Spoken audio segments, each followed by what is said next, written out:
Hello, আসসালামু আলাইকুম বন্ধুরা, কেমন আছেন সবাই? আশা করি সবাই ভালো আছেন। আজকে আমি কলার থোর বা কলার মোচা দিয়ে একটা তরকারি রান্না করব, তাই আপনাদের কাছে রেসিপি নিয়ে চলে আসলাম। তো কলার মোচাটা নিশ্চয়ই আগে পরিষ্কার করে নিতে হবে, তাই একটু পরিষ্কার করছি, আপনাদেরকে দেখাচ্ছি কি করে পরিষ্কার করতে হয় কলার মোচা। অ্যাকচুয়ালি যারা কলার মোচা খায় তারা জানে কি করে পরিষ্কার করতে হয়, তারপর আপনাদেরকে দেখিয়ে দিলাম।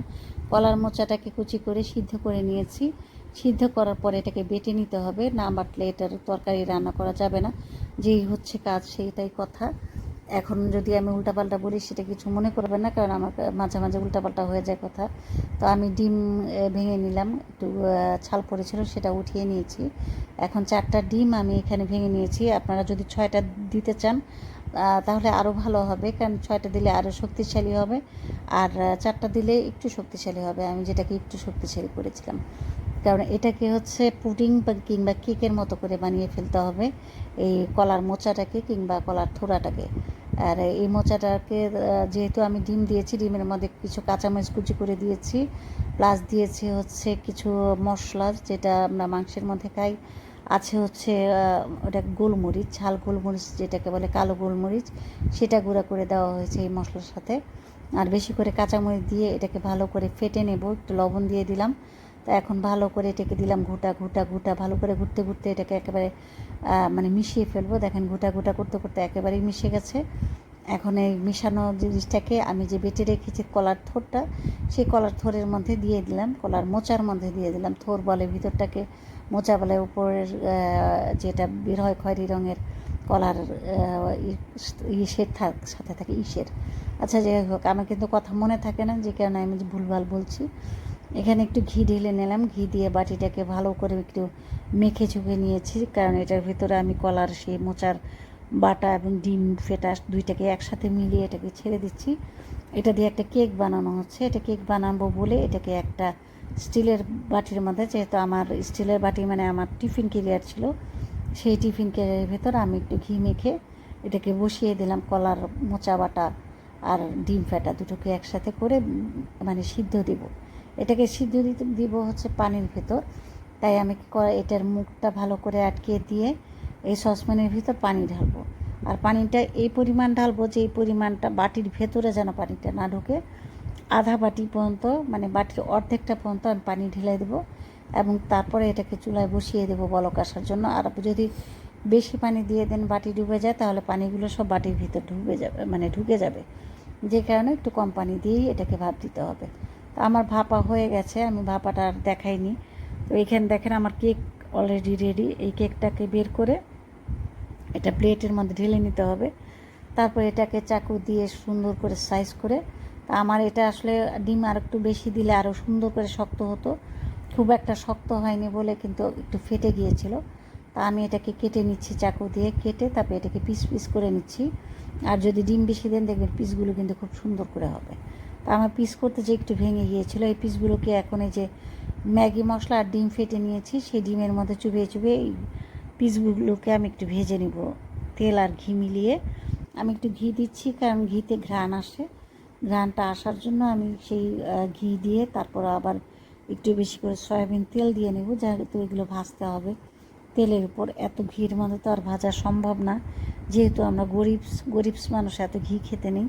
তারপরে একটু গরিবসের বড়লোকের গন্ধ পাওয়ার জন্য ঘি ঢেলে দিলাম। তো এইখানে আমি সব ইয়েগুলোকে, মানে কলার মোচার যে কেক, সেই কেকটাকে ভেজে নিচ্ছি। এটাকে ভেজে নিয়ে তারপর এটাকে ভালো করে ভেজে তুলে রাখবো। ভেজে খেতে যে কী টেস্ট, এটা যারা খেয়েছে তারা জানে। আমার ভাজার পরেই কিন্তু অনেকগুলো খাওয়া হয়ে গেছে, কারণ যখন ভেজে রেখেছি তখন থেকে আমার বড় মেয়ের মনে হচ্ছে এটা অনেক টেস্টি, এবং এটা খাওয়ার পর সে বলছে যে আর তরকারি রান্না করা দরকার নেই, এটা আমরা এমনি এমনি খেয়ে ফেলি।